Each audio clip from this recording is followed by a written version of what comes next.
ಸ್ನೇಹಿತರೆ, good morning. ನಿಮ್ಮ ನೆಚ್ಚಿನ ಟಿಫಿನ್ ಬಾಕ್ಸ್ ಕಾರ್ಯಕ್ರಮಕ್ಕೆ ನಿಮಗೆಲ್ಲ ಪ್ರೀತಿಯ ಸ್ವಾಗತ.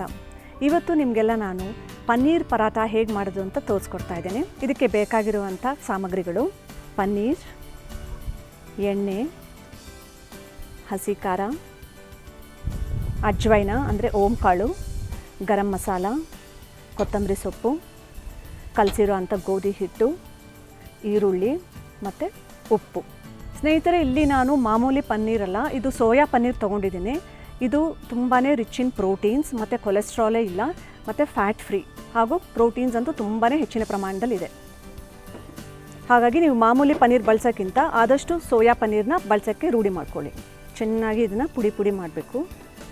ನಂತರ ಇದಕ್ಕೆ ಒಂದೊಂದೇ ಸಾಮಗ್ರಿಗಳನ್ನ ಆ್ಯಡ್ ಮಾಡ್ತಾ ಹೋಗಬೇಕು. ಹಸಿ ಖಾರದ ಪೇಸ್ಟು, ನಂತರ ಕಟ್ ಮಾಡಿದಂತಹ ಕೊತ್ತಂಬರಿ ಸೊಪ್ಪು,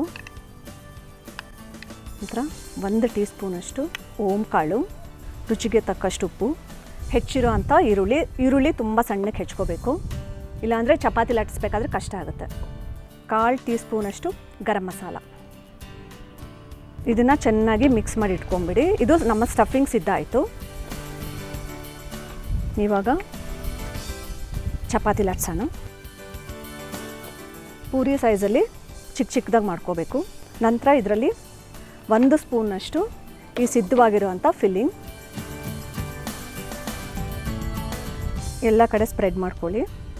ನಂತರ ಇನ್ನೊಂದು ಲಟ್ಸಿರ್ತೀವಲ್ಲ, ಅದರಿಂದ ಮೇಲೆ ಕ್ಲೋಸ್ ಮಾಡಬೇಕು. ಸೈಡಲ್ಲಿ ಚೆನ್ನಾಗಿ ಸೀಲ್ ಮಾಡಬೇಕು. ಇದನ್ನು ಇವಾಗ ಮತ್ತೆ ಲಟ್ಟಿಸ್ಬೇಕು. ಇವಾಗ ಸುಡೋಣ. ಇದಕ್ಕೆ ಒಳ್ಳೆ ಕಾಂಬಿನೇಷನ್ ಅಂದರೆ ಮೊಸರು ಬಜ್ಜಿ, ಇಲ್ಲ ಡೈರೆಕ್ಟ್ ಕರ್ಡ್ಸ್ ಸಹ ತಿನ್ಬೋದು, ಇಲ್ಲಾಂದರೆ ಉಪ್ಪಿನಕಾಯಿ ಸಹ ಹಾಕ್ಕೋಬೋದು. ಎಲ್ಲರ ಫೇವ್ರೇಟ್ ಆದಂತಹ ಪನ್ನೀರ್ ಪರಾಠ ಸವಿಯಲು ಸಿದ್ಧವಾಗಿದೆ.